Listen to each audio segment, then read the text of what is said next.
Hello, everybody out there in YouTube. Once again, it is the three middle-aged guys just bullshitting about nothing. I am the Reverend. The theme here. Gray Mouse 1. And this is just a random little video that we're going to do because we're having a little bit of fun this evening. Which I'm going to open up the floor with this question. What is everybody drinking tonight? I will let you know what I am drinking. This right here, I went ahead and I found and I picked up randomly over there at Ralph's Bird Dog Peach Whiskey.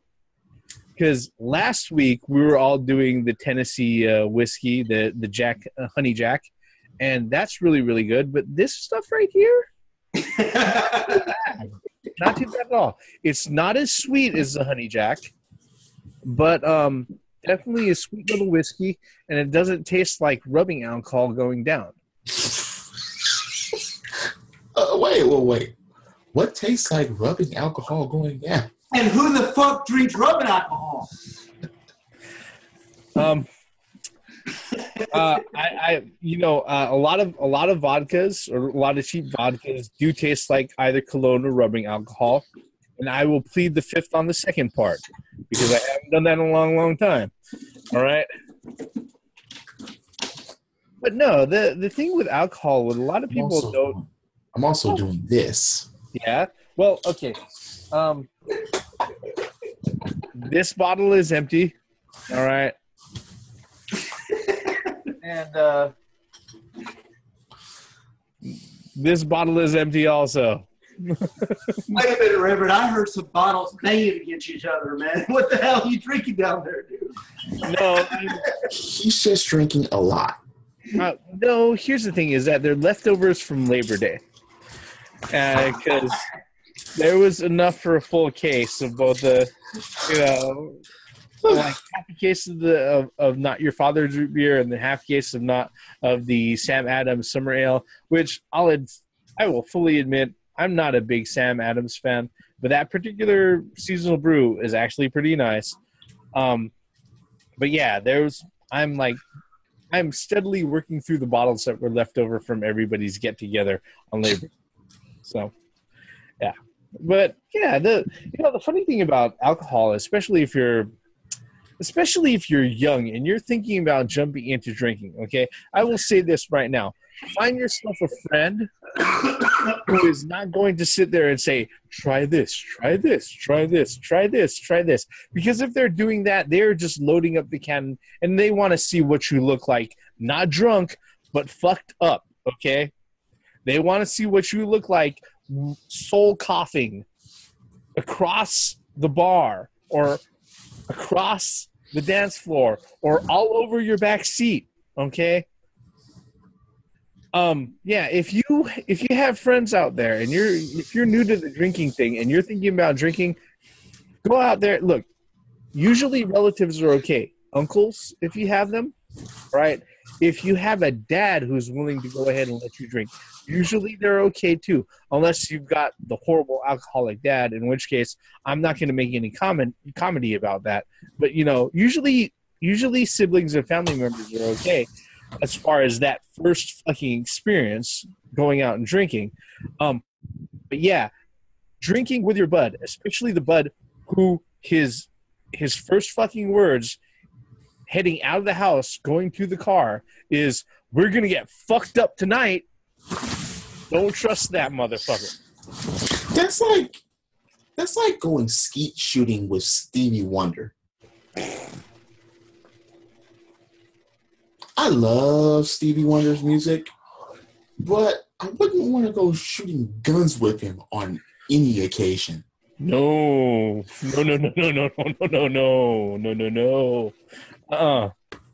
I just called to say I shot your ass. I just called to say I blew you away. Yes, I did. But no, drinking, okay. For those of you that don't know, myself and Gray Mouse, we're military veterans, okay? We were in the Navy. So drinking goes hand in hand with that.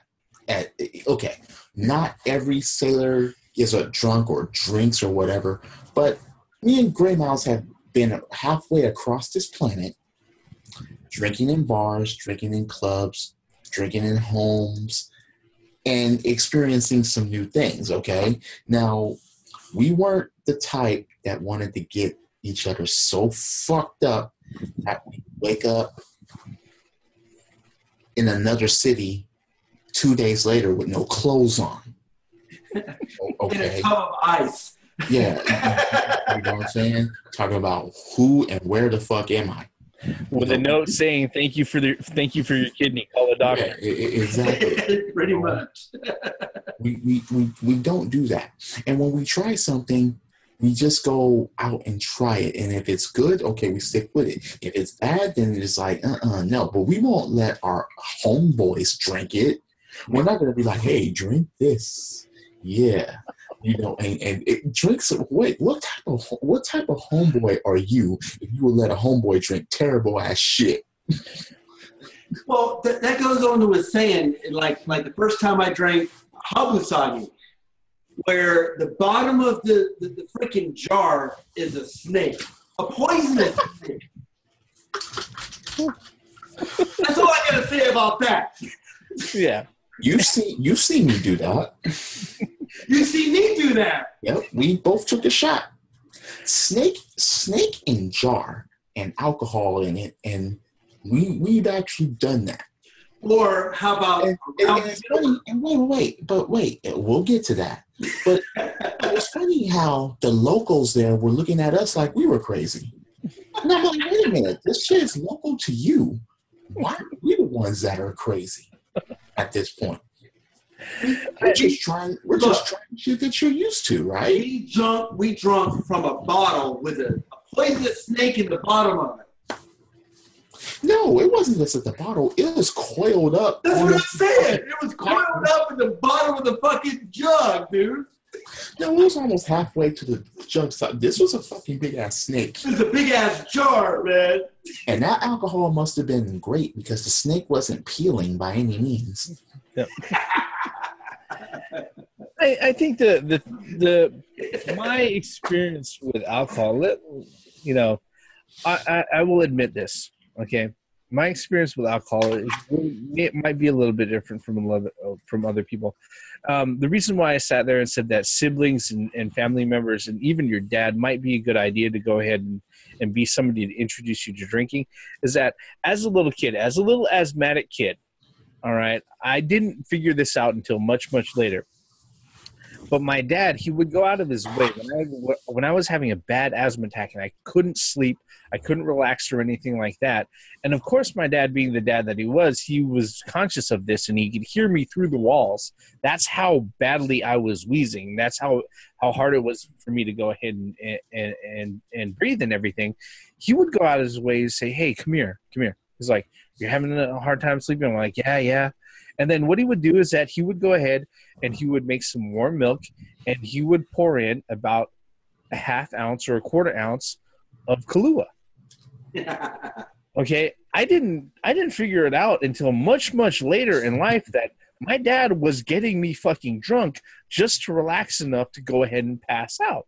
Okay, and my dad is, as a trade, he was a corpsman in the Navy.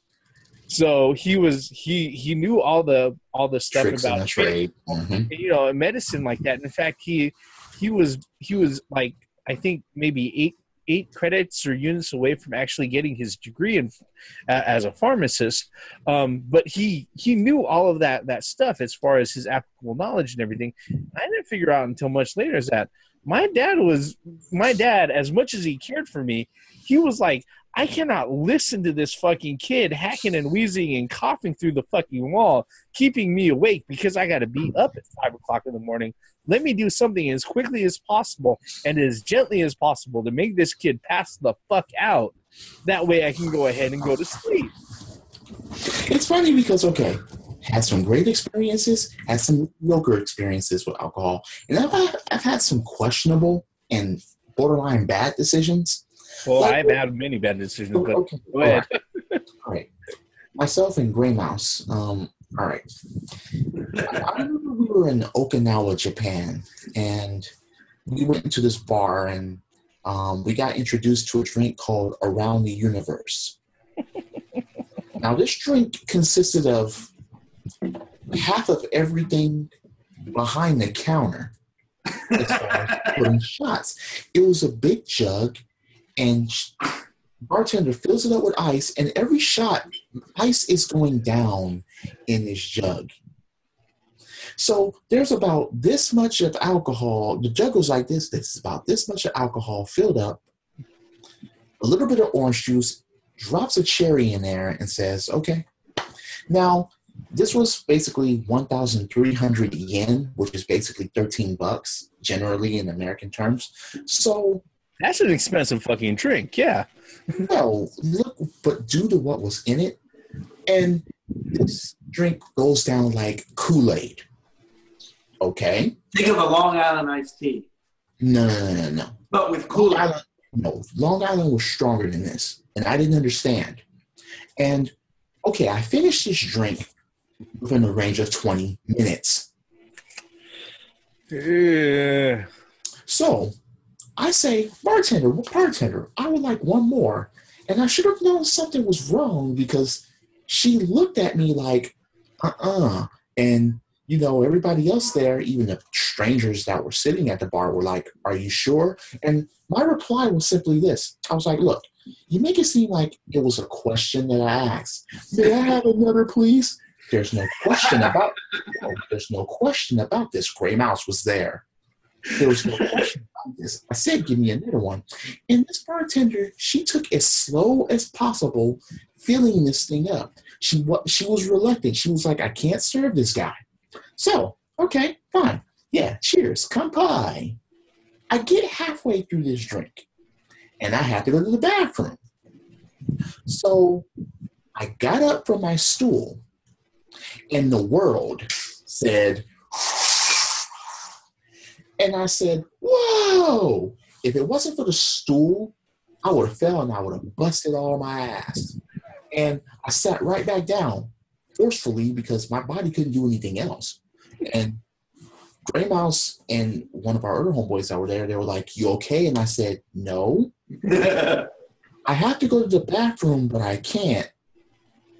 I was coherent, but my body had made up its mind. My body was like, fuck you. You're not doing anything else. We don't give a fuck what you want to do. We don't give a fuck how coherent you are. I have to get jump started to the bathroom.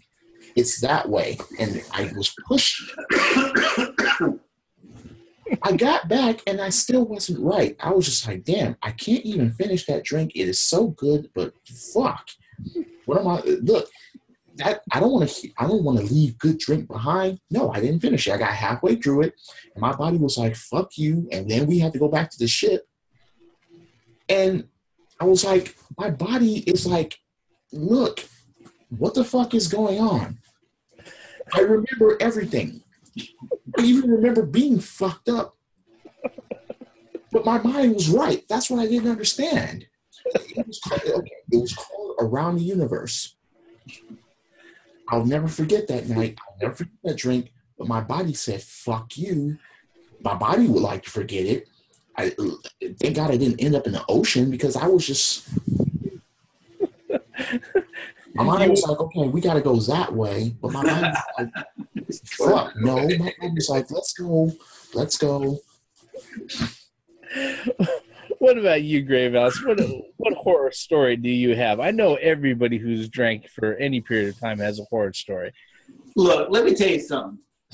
In the Navy, especially as a bosun's mate, as I was, or a deck seaman, as Theme was, it was expected to come across the quarterdeck fucked up. If you didn't come across the quarterdeck, basically what the quarterdeck is you go across the gangway, and the quarterdeck entrance to the ship. The entrance to the ship. So you have two people standing there, usually the payoff for the watch or the officer of the deck. But when you come across the quarterdeck, exactly, so it's expected to come across the deck all fucked up. And let me tell you what, man. It's fucked up when you're standing at attention sideways. Request to come aboard the ship?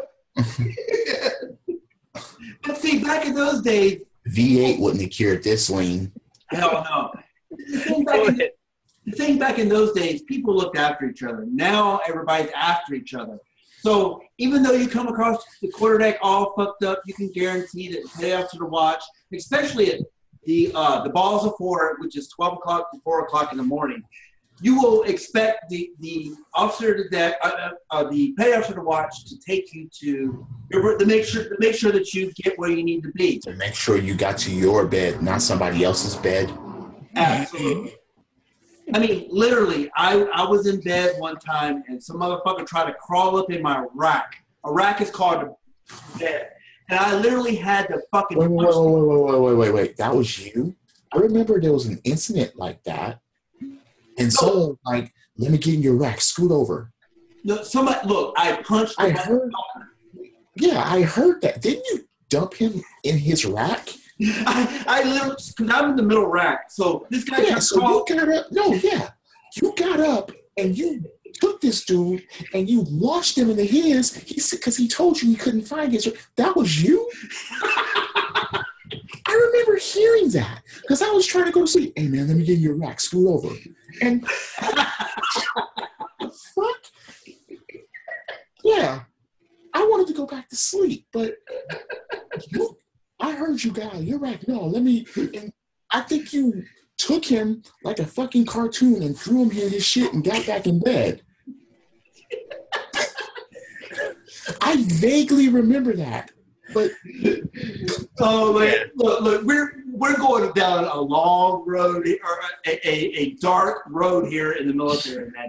When you're in the military, there's some things that happen in the birth. Birthing is basically you're living with 30 other people.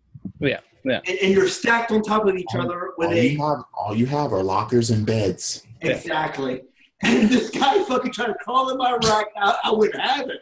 No, but I overheard him. He said, "Hey man, scoot over." And he told you I can't. You said, "Go to your shit," and he said, "I can't find it." Well, I'll tell you right now. I can't believe you remember that shit too. Yes, I didn't know it was you. That directed that. I'm not having that gay ass shit, dude. I'm sorry, man. None of us were. I'll tell you right now, it doesn't take the military to come up with bad experiences and bad stories when it comes to alcohol, because I've got one, and I don't have too many, but I've got one that's pretty bad. And you know what? I'm just drunk enough to go ahead and tell this on fucking film. So let me go ahead and launch in this. All right. Back in 1997, I was living up in Washington State, and I had moved up there. Basically, I actually tried to get into the Navy, but they DQ'd me for having flat feet. As a recourse, either I was going to go ahead and I was going to go crazy living here at home with my parents. My brother went ahead and invited me to go ahead and move up to Washington State to live with him and try to figure things out. Okay. Now, while I was living up there in Washington State, I got a job and I made friends really quickly with some of my coworkers. And 2 of my coworkers in general, actually 3 of them, were really big into going clubbing. Now, the thing is with clubbing, when you're over there in Washington State, during the summertime, it is absolutely magnificent for clubbing. The reason being is that during the middle of July and everything, the days are so long that the sun doesn't set until 10:30 at night, and it comes up at 4:30 in the morning. So literally, during the times that I was clubbing, I would be leaving to the club, the sun would be setting. I would be walking to my house, and then 5 minutes later, the sun would be coming up. Okay, so yeah, it was pretty interesting. It was pretty lively. Well, on one of our visits to a club, what happens is that it's my buddy's birthday, okay? He's there with his girlfriend and his girlfriend's cousin, right? Now, we knew about this, but for some reason, my other 2 buddies were taking a long time to go ahead and get ready. So we usually arrive at the club around 10:30 or so. We arrived at the club around 12 this time, almost 2 hours later. And the first fucking thing that we do when we go ahead and we come into the club is that we order up shots. Hey, it's Richie's birthday. Go ahead, let's go ahead and we're serving up shots. All right, we all take shots. Yeah, fucking cool. We go ahead, we take shots again. All right. I estimate that during the first hour I was there, I took at least 4 shots, and the whole night after that, I did not walk around without a beer in my hand. Now, I guess this would be fine, but around 1:15 to 1:30 or so, Richie and his girlfriend, they're sitting there, and they go out to the dance floor. Well, Richie's girlfriend, she brought her cousin along. And the thing is that my other buddies, A and R, they don't dance, all right? They're big in going to the club. They're stereotypical white boys who don't dance, right? So I sit there, I'm like, sure, I'll fucking dance with you. So we go out to the dance floor, okay? Granted, I have been drinking nonstop. I have around let's see here, we got there around 12. It's 1:30 now. Over the hour and a half and everything else, I probably have the equivalent of around 8 to 10 drinks in me, okay? And we fucking danced. I thought she was just going to dance for one fucking song. We danced for 20 fucking minutes straight, okay? And the whole time, it's like adding drinks into a fucking blender, putting that shit on fucking puree, all right? Because that's exactly what was fucking happening. I had all the alcohol in me just churning up. Somebody had me in a fucking shaker and ice, man. So we finish up, and it's 1:45 now, or 1:50. Last call has already been called, and we get off the dance floor and everything. And I'm like, yeah, it was great, had fun and all of that. Danced for like 20 minutes straight, and then I sit down, and everybody's getting ready, trying to figure out what the fuck we're gonna do next, right? And that's when it hit me, and I knew something was fucking wrong. Okay, because I was sitting in the chair, and I was still, but everything was moving. Everything was fucking. So after a while, hey, yeah, Rick, go ahead, jump off with your girl and her cousin, get home. We're gonna go ahead and we're gonna bust out. We're probably gonna go ahead and hit up Denny's, pick up some food on the way back and everything.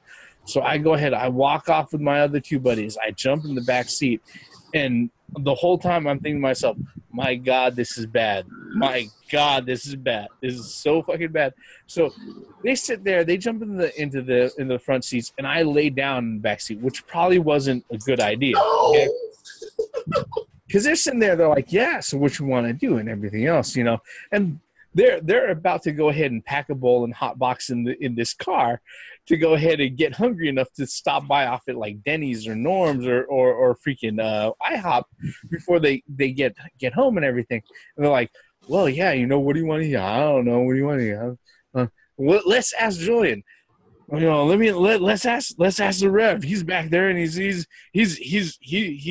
maybe he has someplace he wants to go ahead and eat.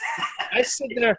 I'm sideways, laying down, praying to God. Oh, God, please make things stop. Oh, God, please make things stop, right? Because the world is just moving around. And then they're like, hey, man, where you want to eat? And I go ahead, go up like this, and my head doesn't feel like it's stopping. My head goes from here to here, all the way over here, back again over here. Yeah. Then comes back to the center, and it shakes like a fucking cartoon. And I'm like, well, I don't know what I'm. And I erupt like Mount Pina fucking Tubo in the back of the fucking back seat. Okay. My buddy was like, so what do you want? Oh my fucking God! Oh God! What the fuck? So I'm erupting through my fucking fingers, all over my shirt and all over myself and all over this back fucking seat. And this happens, it takes like 10 seconds to happen. It feels like a fucking eternity though, right? This is not the worst part though. All right. So these guys are like, fuck, man, we got to go ahead and we got to clean shit up. All right. So let's go ahead. We're like, hey, there's an AM/PM right down here on the corner. Let's go ahead and pull in. We'll go ahead and pick up some paper towels, give him some time to handle himself, pointing at me. All right.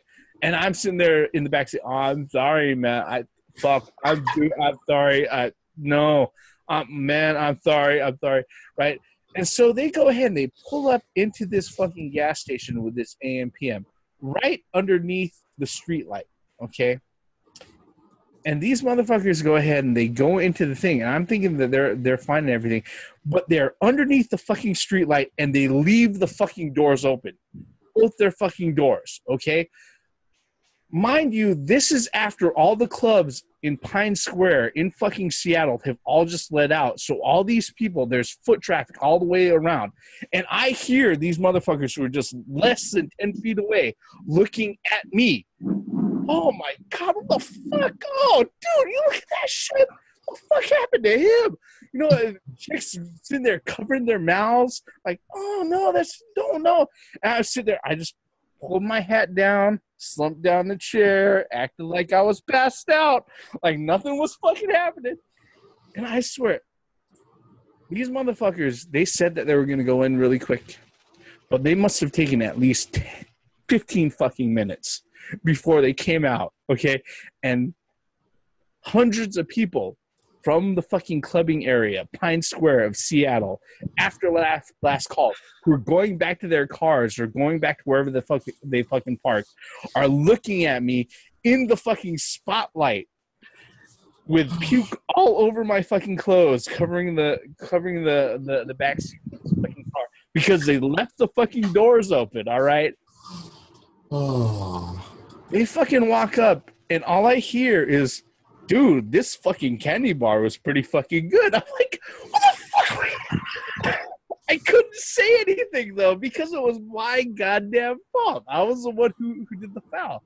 You know, needless to say, all right, what happened was that they went ahead, they finally, they had paper towels with them. They cleaned some of the stuff up and shit.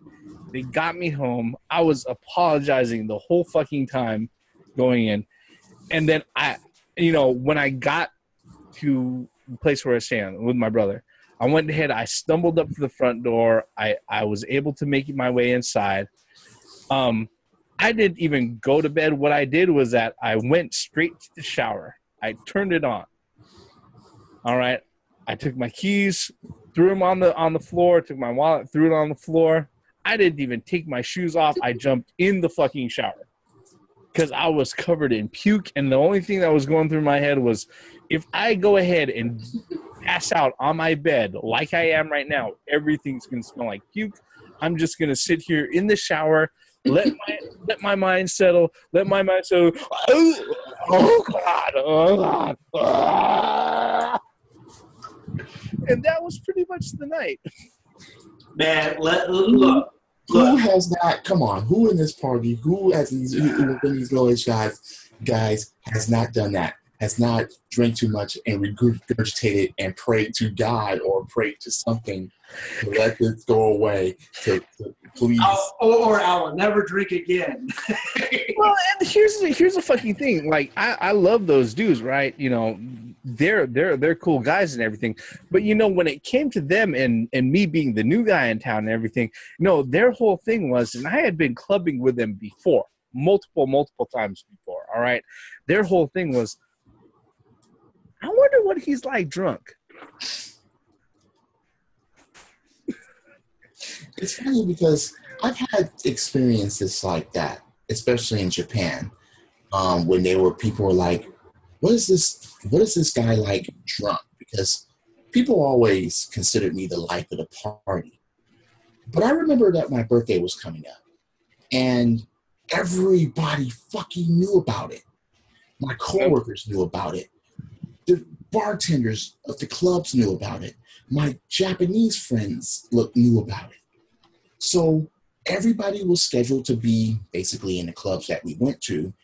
And since the bartenders knew, nobody was safe. Crazy cock. No, wait. Crazy cock. Wait. Crazy cock. Crazy cock. Crazy cock. Let me make a correction. Everybody safe except for me. Because every time I walked past a bartender, they would say to strangers, it's his birthday. So people were like, oh, it's his birthday. And they're pulling out wallets, they're buying shots, and I have to fucking take them. Yeah. So through this night, I'm just drinking drinks. trying to stay on the dance floor because that was the only place that I was fucking safe, because their goal was to get me fucked up. And I was like, you're not getting me fucked up. I'm not getting fucked up. I'm not going to be like that. But they're like, no, our sole mission tonight, this is your birthday, is to get you fucked up. So it got to the point where, okay, there are only 2 events where the club's lights turn on. It's either a fight or the night is over. Yeah. Yeah. So the lights turn on. They shine a spotlight on me saying that it's this man's birthday. And next thing you know, what did homeboys do? All of them, literally all of them, well, that were in attendance at that time, had laid out shots for me. 8 of them. Filled with, I don't know what the fuck what they were filled up with. But the point is, the lights were on. They weren't going to shut down those lights and play music again until I was done. So what I had to do is take these shots one by one. I had no chasers. I didn't know what the fuck they were. I still don't remember what the fuck they were. But it was just the fact that I had to take these shots, and I'm like, fuck you guys. So I'm slamming. 1, 2, 3. By the 5th one, I was like, I don't know how I'm going to do this. I don't know if I'm going to complete it. I don't know what the fuck you guys, and fuck you guys. Finish them. And thank God I could go somewhere away from the bar and stay away from there. First of all, I already had an armband getting free drinks for the fucking night. It was the fact that motherfuckers everywhere were buying drinks and shots. And I'm like, and it was funny because I can remember all of that except that flavors of alcohol that I took. And the next morning, I was like, I lived through that? First of all, I didn't regurgitate. Where I was like, how did that hell that fucking happen? I didn't drink myself sober. In the morning, I had a little bit of a hangover, but I was like, wait, I did all that and I fucking lived? Look, I never thought. Look, you and me, theme, we have literally, in the Philippines, we have literally drank ourselves sober. I mean, and we drank all night, and then 8 o'clock, we were just walking around. 8 in the morning. Yeah. Bars don't close in places like the Philippines or in Thailand or anything like that. Yeah, I mean that's where their comments runs off of. I mean, I've never drank myself sober. How do you drink yourself sober? Yep. I mean, the thing about alcohol is that it's. Let me just say this right now. It is purely an adult endeavor, especially if you're sitting there trying to drink and come to the point where it's like, yeah, this is something that I can understand and I can appreciate. Now, the truth of the matter is that making these videos, I probably drink more making these videos than I do any other time during the week. But generally speaking, when I drink, maybe it just comes with age and a little bit of maturity, but I see myself, hey, experience. Yeah, or experience. This beer is part of a meal. You know, a lot of people treat their drinks like hats, where it's like, oh, this goes with everything. No, motherfucker, that hat doesn't go with what you're wearing. Yeah. All right. Just like if you're just going out to go ahead and fucking drink, then your whole point is to go ahead and get fucked up. But if you're going out to drink to actually appreciate what's there, I do suggest Wikipedia is some bullshit. All right, Google up what drinks go with what food. All right. Well, see that way. See, being in Japan for so long, for 20 plus years, that's one thing that the Japanese do. They drink with every meal. They drink white wine with fish. They drink red wine with steak. They drink sake. They drink sochu. And, you know, that's part of their daily life. Yeah. And I think that's one of the things that we can go ahead and actually impress upon this particular video to any young people watching this, is that, look, you know, this is simply what it is. It's alcohol, all right? It's a drink. But when you sit there and you keep, you know, put it into context, just like you would with anything else, all right? Any other decision, any other piece of information that you have. If you treat it as part of a meal, as other things that happen during your evening, you're going to be a lot better off, because those particular stories that we have, if we went ahead and we took, if we took alcohol out of context and treated it as something, an entity unto itself and not part of the evening that we were in, or if we didn't consider, okay, this is how we fucked up. All right, because anybody who's drank any serious amount for any moment will go ahead and come to that realization, and that's the big difference between being a middle-aged guy and just being some dude who's just turned 21 and is out in Vegas for the first time in his life, getting fucked up by his homies saying, "Drink this, drink but this." The thing is, though, we've all three been there. Yeah. Hey, me and Grandmouse have been there together. Yep. Look, man, it's like, I'm a white boy, right? And I don't dance.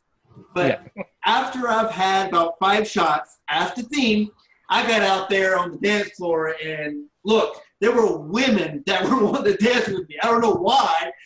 It's called liquid courage. Liquid courage.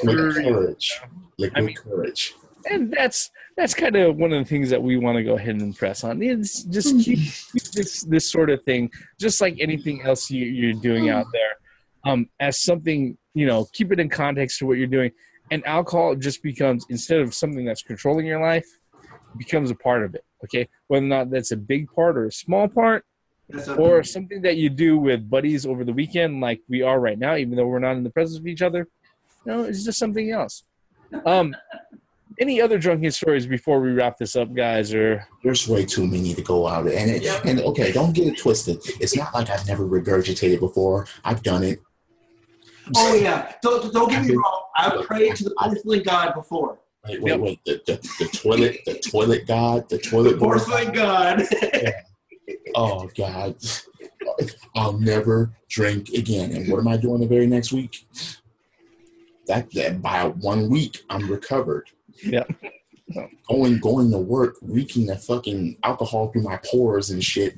Look, let me tell you something about the balsamate rate. Look, we went to quarters. Quarters is like a muster where everybody comes in and get their assignment for the day. And you're supposed to stand up straight and tall, right? Half of us are doing this number right here. I am fucking dead serious. We didn't draw up at quarters, though. Yep. I mean, we had to be squared away in our uniform, pressed, and look sharp. But look, let me tell you what, we were doing this, and the petty officers were in charge, like the first class of what, they knew. So it was expected. But the thing is, though, all the times that me and Steve went out, we were responsible. We never drunk and drive. We never got in a fight. We drank alcohol. We respected alcohol. We drank. You know what I mean? It wasn't. It wasn't any alcohol. Yeah, it wasn't alcohol abuse. Alcohol abuse, remember, is when you spill your drink or regurgitate it. Yeah. Alcohol overindulgence, however, is drinking too much. So with that being said, to our experiences and our stories, because I think we're going to have a lot more. Oh, yeah. With that, cheers, fellas.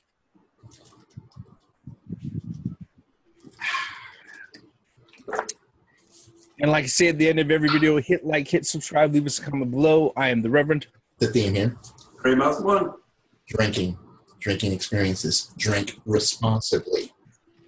Credits. You didn't see that.